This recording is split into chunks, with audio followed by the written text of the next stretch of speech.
संपदा जिथे काम करत होती त्या कामामध्ये तिच्या 2 आरोपींचे नाव प्रथम पुढे आलेले आहेत. एक पोलीस खात्याचा आहे आणि एक आयटी क्षेत्राचा आहे.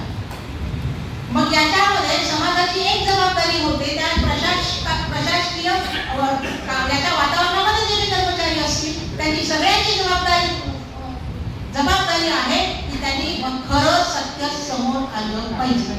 कारण त्यांना सगळं माहीत असतं. आपण काय म्हणतो कशाला म्हणायचं कोणाच्या मंडळीत कशाला कोणाला काय सांगायचं.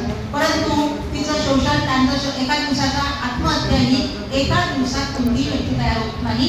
त्याच्या पाठीमागे अनेक दिवसांचा इतिहास असतो, प्रेशर असतो, दबाव असतो. आणि म्हणूनच मग कुठेतरी आता चिंतन करण्याची वेळ आली. अशा दोघेही घटना चांगल्या नाहीये. आणि त्याच्या त्यात वैद्यकीय क्षेत्र हे असे क्षेत्र आहे ज्याच्यामध्ये खूप स्ट्रगल करावं लागतं. रोगी चांगला झाला नाही तरी हमले होतात, बरोबर आहे.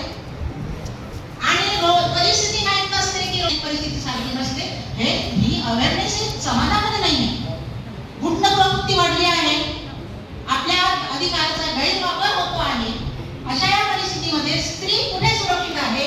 आमच्या ज्या नवीन मुली आहेत ज्या आता वैद्यकीय क्षेत्रामध्ये मोठ्या उत्साहाने त्यांनी प्रवेश घेतला आहे, त्या चांगले डॉक्टर्स होणार आहेत. त्यांना निरपेक्षपणे या समाजाची सेवा करायची आहे. त्या कोणाच्या दबावाला बळी पडू इच्छित नाहीत. कारण येणारी पिढी ही मध्य पिढीसारखी नाही.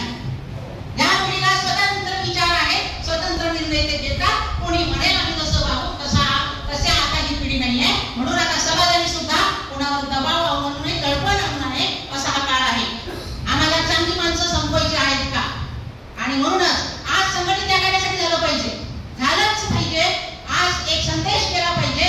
एक फलटण होरपळतोय इथे बाकीचे शहर होरपळायला नको. क्षेत्रातील असो कोणत्याही क्षेत्रातील ज्या महिला आहेत त्यांना सुरक्षा मिळाली पाहिजे. त्यांचं शोषण व्हायला नको. त्यांना आत्महत्येला प्रवृत्त केलं जाऊ नये. जे जे आता याच्यामध्ये असतील आरोपी असतील तपास सुरू आहे. आपल्याला आपण रोज पाहतो. पण हे सूत्र त्याचे बाहेर निघत आहे. काय काय झालं असेल हे सगळा नाव आपला भाग नाही. आपला भाग एवढाच आहे की एका डॉक्टर शिकाऊ महिलेला आत्महत्येस प्रवृत्त केलं गेलं आणि तिने आत्महत्या केली. हे आमच्यासमोर वास्तव आहे. आणि म्हणूनच हा निषेध हा व्यक्त झाला पाहिजे. आम्ही सगळे अन्यायाच्या विरोधात संघटित आहोत हा संदेश गेला पाहिजे. थँक्यू.